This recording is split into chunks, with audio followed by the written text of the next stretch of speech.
পাহাড়ে কেন্দ্রের মধ্যস্থতাকারী নিয়ে একেবারে কড়া চিঠি দিলেন প্রধানমন্ত্রীকে মুখ্যমন্ত্রী মমতা বন্দ্যোপাধ্যায়। না জানিয়ে নিয়োগ করা হয়েছে অভিযোগ তুলে প্রধানমন্ত্রীকে চিঠি দিলেন মুখ্যমন্ত্রী।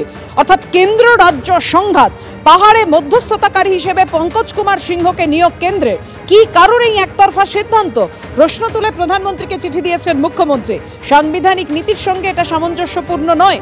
উল্লেখ চিঠিতে জিটিএ স্বশাসিত সংস্থা, রাজ্য সরকারের সঙ্গে আলোচনা না করেই কিভাবে নিয়োগ। প্রাক্তন আমলা পঙ্কজ কুমার সিং এর নিয়োগে ক্ষুব্ধ মমতা বন্দ্যোপাধ্যায়। জিটিএ চুক্তির কথা মনে করিয়ে প্রধানমন্ত্রীকে পত্রাঘাত মুখ্যমন্ত্রীর।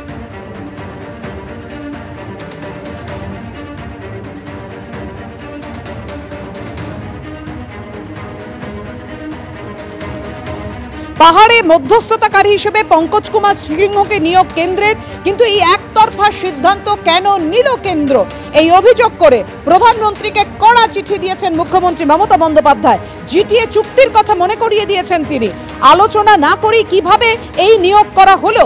জিটিএ স্বশাসিত সংস্থা, সুতরাং রাজ্য সরকারের সঙ্গে কেন্দ্রের আলোচনা প্রয়োজনীয়।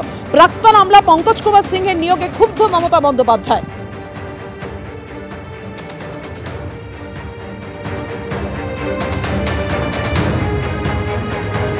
পাহাড়ে মধ্যস্থতাকারী নিয়ে কেন্দ্র রাজ্য সংঘাত একেবারে তুঙ্গে। কথা বলবো, আমাদের সঙ্গে রয়েছেন আমাদের প্রতিনিধি কৃষ্ণেন্দু অধিকারী।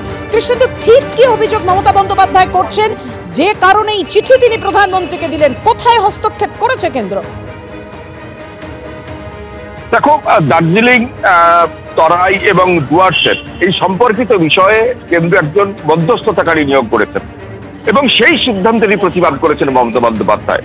মমতা বন্দ্যোপাধ্যায় কড়া চিঠি লিখেছেন প্রধানমন্ত্রীকে এবং সেই চিঠিতে ছত্রে ছত্রে পাহাড়ের যে বর্তমান পরিকাঠামো, জিটিএর একটা স্বশাসিত সংস্থা, কেন রাজ্য সরকারকে না জানিয়ে এইভাবে নিয়োগ করছে কেন্দ্রীয় সরকার, একাধিক প্রশ্ন তুলে প্রধানমন্ত্রীকে চিঠি দেওয়া হয়েছে।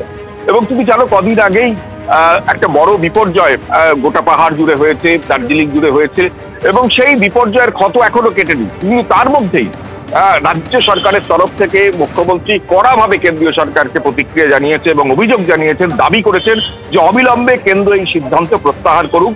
কারণ যে দার্জিলিং, তরাই, ডুয়ার্সের একটা জিটিএ যে পরিকাঠামোয় চলে, তার ঠিক জায়গায় সেই সংক্রান্ত বিষয়ে মধ্যস্থতাকারী হিসেবে একজন প্রাক্তন আমলাকে কেন্দ্রীয় সরকার কেন নিয়োগ করেছে, কেন বা রাজ্য সরকারকে অন্ধকারে রেখে নিয়োগ করা হয়েছে। যুক্তরাষ্ট্রীয় পরিকাঠামো এ নিয়োগ তার পরিপন্থী এবং একাধিক সাংবিধানিক নীতিনীতিতে এটা চলে না। একাধিক অভিযোগ তুলে এই সিদ্ধান্ত অবিলম্বে প্রত্যাহার করার দাবি করেছেন রাজ্যের সহায়ক মুখ্যমন্ত্রী।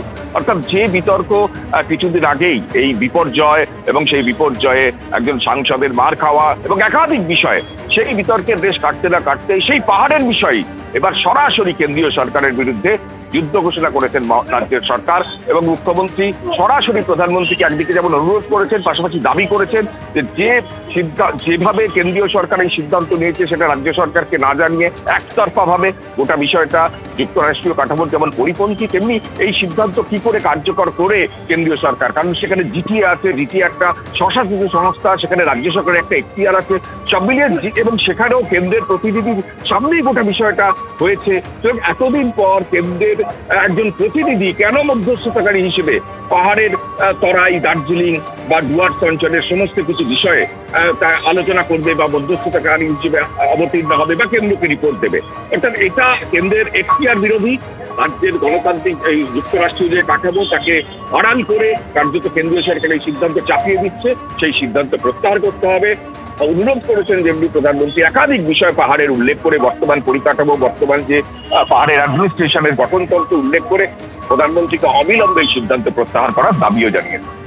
অর্থাৎ সাংবিধানিক নীতির সঙ্গে এটা সামঞ্জস্যপূর্ণ নয়। মুখ্যমন্ত্রী মমতা বন্দ্যোপাধ্যায় যে অভিযোগ তুলে, যে দাবি তুলে, যে প্রশ্ন তুলে এক চিঠি দিয়েছেন প্রধানমন্ত্রীকে।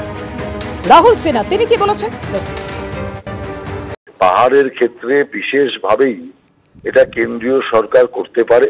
আলোচনা তো আগেই হয়েছিল, এখন সেটাকে আলোচনা হয়নি বলে যে কথা মুখ্যমন্ত্রী বলছেন সেটা সঠিক কথা নয়। এখন মুখ্যমন্ত্রী যদি ভেবে থাকেন প্রধানমন্ত্রী এসে আলোচনা করবে তার সাথে, তাহলে সেটা ওনার আশা দুরাশা। অতএব যেটা প্রশাসনিক লেভেলে আলোচনার যা ব্যবধান আছে সেটা হয়েছে, আর সেটা সম্পন্ন হওয়ার পরই নিয়োগ কার্য হয়েছে। অতএব মুখ্যমন্ত্রী যেটা বলছেন সেটা সত্যের অপলাপ ছাড়া কিছু। অর্থাৎ পাহাড়ে মধ্যস্থতাকারী নিয়ে কেন্দ্র রাজ্য সংঘাত একেবারে তুঙ্গে। যে প্রশ্ন তুলেছেন মুখ্যমন্ত্রী মমতা বন্দ্যোপাধ্যায় যে কেন্দ্র একতরফাভাবে কি করে সিদ্ধান্ত নিতে পারে, কেন রাজ্যকে জানানো হয়নি, তা না জানিয়ে কি করে নিয়োগ করা হয়েছে, এই অভিযোগ তুলে তিনি প্রধানমন্ত্রীকে কড়া চিঠি দিয়েছেন। পাহাড়ে মধ্যস্থতাকারী হিসেবে পঙ্কজ কুমার সিংহকে কিভাবে নিয়োগ করতে পারে কেন্দ্র, কি কারণেই একতরফা সিদ্ধান্ত নিল কেন্দ্র, প্রশ্ন তুলে প্রধানমন্ত্রীকে চিঠি দিয়েছেন মুখ্যমন্ত্রী মমতা বন্দ্যোপাধ্যায়।